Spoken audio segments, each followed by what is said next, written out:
बिस्मिल्लाहिर्रहमानिर्रहीम अस्सलाम वालेकुम। मैं मिज़ान अहमद हूँ and welcome back to our new vlog. तो नाज़रीन, सदर पाकिस्तान की आज चेयरमैन पीटीआई इमरान खान साहब से मुलाकात हुई। साबिक वज़ीर आज़म जो है, मुलाकात में उन्होंने इलेक्शन कमीशन को जो है तनकीद का निशाना बनाया, जिस पे उनका रीज़न एक वैलिड रीज़न है कि इलेक्शन कमीशन को जो है वो सुबह दो दो सूबे जिसमें इमरान खान साहब ने असेंबलियाँ तहलील की है, वहाँ पर इलेक्शन करवाएँ फ़ौरन से, उसकी तैयारी मुकम्मल करें, केपीके में और पंजाब में। और गवर्नर पे उन्होंने कहा कि गवर्नर को चाहिए कि फ़ौरन से तारीख दी जाए। देखिए, इस वक़्त जो प्रेज़िडेंट ऑफ़ पाकिस्तान है, वो एक इम्पोर्टेंट रोल प्ले कर रहे हैं और इसका फ़ायदा इमरान खान साहब को और पीटीआई को हो सकता है। क्योंकि आप रिज़ल्ट आपके सामने है, यहाँ पर सब कुछ आइन के खिलाफ हो रहा है। एक निगरान सेटअप जो है, जिसके पास कोई इख्तियार नहीं है कि वो वफाकी हुकूमत के साथ मिल के बैठ के फ़ैसला करे कि हम जो है इलेक्शन अक्टूबर तक कराएँगे। तो सदर पाकिस्तान के पास इख्तियारात हैं कि जो आइन की धज्जियाँ उड़ा रहा है, वो उनके खिलाफ एक्शन ले सकते हैं। उस मामले को सुप्रीम कोर्ट भी उठा सकते हैं। और फिर जो जजेस होते हैं, वो इस केस को फ़ौरन से उठाते हैं। उसकी वजह ये है क्योंकि हेड ऑफ़ द स्टेट ने ये बात कही है, सदर पाकिस्तान ने ये बात कही है, तो फ़ौरन से इस केस को उठाओ। तो बहुत मुमकिन चांसेस है कि सदर पाकिस्तान ने खत तो लिख के भेज दिया इलेक्शन कमीशन को और गवर्नर्स को भी कह दिया है। अगर इन्होंने तारीख नहीं दी, तो फिर ये इस पे सुप्रीम कोर्ट एक्शन लेगी। अब आ जाते हैं जी सुप्रीम कोर्ट के हवाले से आपको बताने चलें। सुप्रीम कोर्ट ने बहुत बड़ा एक्शन ले लिया है। इमरान खान साहब ने जो एक अपना केस रखा कि नैब में जिन्होंने इन लोगों ने तरमीम की है और तरमीम के ज़रिए इन लोगों ने अपने आप को रिलीफ़ दिया, इन्होंने अपने करप्शन के केसेस ख़त्म करवाए हैं, आप इसमें एक्शन लें। तो उसपे सुप्रीम कोर्ट ने रिमार्क्स दिए हैं। जस्टिस उमर अता बंदयाल साहब ने, मोअज़्ज़िज़ जज जो हैं हमारे सुप्रीम कोर्ट के, उन्होंने अपने रिमार्क्स दिए जिसमें उन्होंने बताया कि मुल्क को करप्शन से साफ़ होना चाहिए और ये जो करप्शंस हुई हैं, जो तरमीम हुई हैं, इससे मुल्क की जो साख है, मुल्क की जो मईशत है, आवाम को नुकसान है। आवाम के हाथ में जो है वो सारे इख्तियारात देने चाहिए। आवाम को जो है इलेक्शन की तरफ जाना चाहिए। इस हुकूमत को आवाम को इलेक्शन का हक देना चाहिए इस हुकूमत को। तो इन शॉर्ट उन्होंने अपने ये रिमार्क्स दिए हैं कि हल जो है सिर्फ़ और सिर्फ़ इलेक्शन है। क्योंकि वो भी हमारे मोअज़्ज़िज़ जज साहब ने जब ये इस तरह की जो बात की है, इससे एक रिज़ल्ट बहुत अच्छा रिज़ल्ट मिला है कि वो भी इस चीज़ को समझ रहे हैं कि मुल्क का हल सिर्फ़ और सिर्फ़ इलेक्शन है और सख्त एहतसाब है, कड़ा एहतसाब है। कड़ा एहतसाब होगा तो ही मुल्क करप्शन से पाक होगा, मुल्क तरक्की करेगा। तो नैब तरमीम के हवाले से उन्होंने ये रिमार्क्स दिए कि ये जो तरमीम हुई हैं और इन लोगों ने जो मिठाइयाँ बाँटी हैं कि हम लोग बाइज़्ज़त बरी हो गए, इस हवाले से चीफ जस्टिस ने रिमार्क्स दिए हैं कि नैब में तरमीम करके जो जो भी इन लोगों ने एक गंदा खेल रचाया है, उस पे उन्होंने फ़ौरन से एक्शन लेने का कहा है। उन्होंने खुद तो नोटिस नहीं लिया, इमरान खान साहब ने केस रखा था, तो उसमें उन्होंने रिमार्क्स दिए और बहुत जल्द उम्मीद है 10 फरवरी तक जो है ये केस चला गया है, तो बहुत जल्द उम्मीद है कि चीफ जस्टिस जो है इसमें एक अच्छा फ़ैसला सुनाएँगे। क्योंकि वो भी जिस तरह के उनके रिमार्क्स थे, उससे वो साफ ज़ाहिर हो रहा था कि वो करप्शन के खिलाफ हैं और वो नहीं चाहते कि यहाँ पर कोई करप्ट आदमी जो है उसको बाइज़्ज़त बरी किया जाए। क्योंकि करप्ट आदमी कभी बाइज़्ज़त बरी नहीं हो सकता अनटिल अनलेस वो अपने आप को बेगुनाह साबित ना करे। तो यहाँ पे ये जो सारे लोग बाइज़्ज़त जो बरी हुए हैं, ये तब बरी हुए थे जब नैब में तरमीम ये लोग लेके आए। फिर जाके इन लोग को बाइज़्ज़त बरी किया गया। बाइज़्ज़त लफ्ज़ तो एक इज़ाफ़ी है। बस इनको बरी कर दिया गया क्योंकि इनके पास कोई इनके पास अपने हक में कोई सबूत नहीं थे कि साबित कर सके कि हम भाई बेगुनाह हैं। तो चीफ जस्टिस ने इसमें जो है अपना रिमार्क्स लिए हैं, करप्शन के हवाले से स्ट्रिक्ट रिमार्क्स लिए हैं।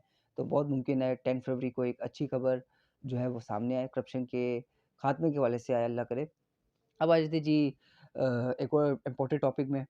तो इस इम्पोर्टेंट हुकूमत ने जो है फिर एक बहाना बना लिया है इलेक्शन ना करवाने का।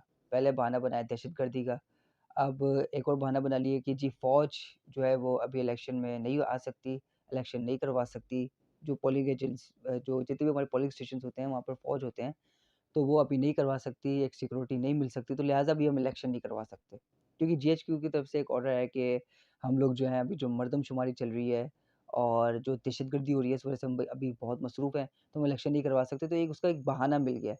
यानी ये इतनी इतनी नालायक हुकूमत है ये कि ये लोग अब इलेक्शन भी नहीं करा सकते। इतनी नालायक हुकूमत है कि अब इलेक्शन का जो मलबा है वो भी फ़ौज के ऊपर डाल रहे हैं। पहले पहले कहते थे कि भई जी जब फ़ौज हमारी आती थी इलेक्शन, क्योंकि पाकिस्तान की तारीख़ में हमेशा ये हुआ कि फ़ौज हर पोलिंग स्टेशन में फ़ौज हमारी मौजूद रही है। क्योंकि दहशतगर्दी का खतरा रहता था। लेकिन ये लोग जो है उसको एक अलग रूप देखते थे कि जी फ़ौज ने ये इलेक्शन में घपला करवाया है, धांधली करवाई है और इस शख्स को वज़ीर-आज़म बना दिया है, कभी उस शख्स को वज़ीर-आज़म बना दिया है। तो अब इन लोगों ने जो है ये कह दिया कि फ़ौज ने जी मना कर दिया आने से, तो हम अभी इलेक्शन नहीं करवा सकते। तो ये सिर्फ़ और सिर्फ़ इनका एक बहाना है और कुछ नहीं। अब आ जाती है जी एक और इम्पोर्टेंट खबर में, और वो पॉइंट जो है वो ये है कि ज़र्द मुबादला के जो ज़खायर हैं, वो 9 साल की कम तरीन सतह पर पहुँच गए। Karachi state bank of Pakistan की जानिब से जारी रिपोर्ट में बताया गया है कि ज़र्द मुबादला के ज़खायर 9 साल 3 माह की कम तरीन सतह पर पहुँच गए हैं। स्टेट बैंक की जानिब से जारी होने वाली रिपोर्ट के मुताबिक 3 फरवरी को ख़त्म होने वाले हफ्ते के दौरान 17 करोड़ डॉलर बैरूनी कर्ज अदा किया गया, जिसके बाद ज़र्द मुबादला के ज़खायर 2 अरब 96 करोड़ 30 लाख डॉलर की सतह पर पहुँच गए। रिपोर्ट में बताया गया है कि निजी बैंकों के ज़खायर तकरीबन 5 अरब 62 करोड़ बिलियन डॉलर हैं, जबकि मुल्क के मजमूई ज़खायर 8 अरब 93 करोड़ डॉलर तक पहुँच गए। स्टेट बैंक के मुताबिक इससे कबल 6 दिसंबर 2013 को एसबीपी के ज़र्द मुबादला के ज़खायर तकरीबन 2.963 बिलियन डॉलर थे। यहाँ तक लेकर आ गए हैं जी ये इम्पोर्टेड सरकार हमारे मुल्क को। क्योंकि देखिए बैरूनी मुल्क के जो कर्ज़े थे, उन्होंने दबाव डाला इस हुकूमत पे, स्पेशली यूएई ने और चाइना ने कि हमें हमारे पैसे वापस दीजिए। इमरान खान साहब के दौर में ऐसा क्यों नहीं हुआ कि उन लोगों ने दबाव डाला कि हमें हमारे पैसे दें? इन्हीं के हुकूमत पे क्यों दबाव डाला गया कि हमें पैसे दें? क्योंकि उनको इन पे भरोसा नहीं है। ये हुकूमत सिर्फ़ 3 कुर्सियों में चल रही है, इसलिए कोई भी गैर मुल्की लोग इन पर भरोसा नहीं करते। एक सियासी अदम इस्तेकाम की वजह से कोई दूसरा मुल्क आपके मुल्क में इन्वेस्ट करने के लिए या आपको कर्ज़ देने के लिए जो है, वो रिस्क नहीं ले सकता है। ऐसा रिस्क बिल्कुल नहीं ले सकता, जहाँ एक हुकूमत सिर्फ़ 3 कुर्सियों में चल रही हो, जहाँ सियासी अदम इस्तेकाम हो। उस मुल्क में जो है गैर मुल्की लोग जो हैं वो इन्वेस्ट करने के लिए तैयार हैं, वहाँ कर्ज़ा देने के लिए तैयार है, जहाँ सियासी इस्तेकाम हो। तो यहाँ पर सिर्फ़ 3 कुर्सियों में जो है वज़ीर-आज़म जो है हमारे वो इम्पोर्टेड हुकूमत कर रहे हैं, तो इसलिए किसी को जो है इन पर भरोसा नहीं है। तो इनका सिर्फ़ और सिर्फ़ हल ये है कि मुल्क में साफ़ और शफ़ाफ़ इलेक्शन कराएँ, एक सियासी इस्तेकाम आए, लोग गैर मुल्की लोग हम पर भरोसा करें और हमें पैसे दें, फिर अपने मुल्क को जो है वो कुछ अरसे के लिए अपने इस काबिल करें कि ये पैसा जनरेट कर सके और जिन-जिन से कर्ज़े लिए वो उनको वापस दे सके। क्योंकि अब तो टाइम लगेगा, ज़ाहिर-सी बात है, अगले मुल्क जो गैर मुल्की लोग जो हमें कर्ज़े देंगे, उससे जो है हम वक़्ती तौर में अपने मुल्क को जो है वो खड़ा करेंगे, बुनियादी ज़रूरियात जो हैं वो एलसीज़ खोलेंगे, फिर उसके बाद अपनी इंडस्ट्रीज़ को हमने आगे से बूस्ट करना है, ताकि उससे हम पैसा जनरेट कर सकें और वक़्ती तौर में महँगाई आएगी और अगर हमने हमारा मुल्क पैसा जनरेट करने के काबिल हो गया, तो फिर हम लोग जो है महँगाई को काफ़ी हद तक कंट्रोल कर लेंगे और बहुत हद तक जो हमारे कर्ज़ों का जो बोझ होगा वो कम होगा। तो ख़ैर ये था आज का हमारा टॉपिक, तो अपने इस चैनल को लाइक करें, शेयर करें, सब्सक्राइब करें। मुझे अपनी दुआ में याद रखें। पाकिस्तान ज़िंदाबाद।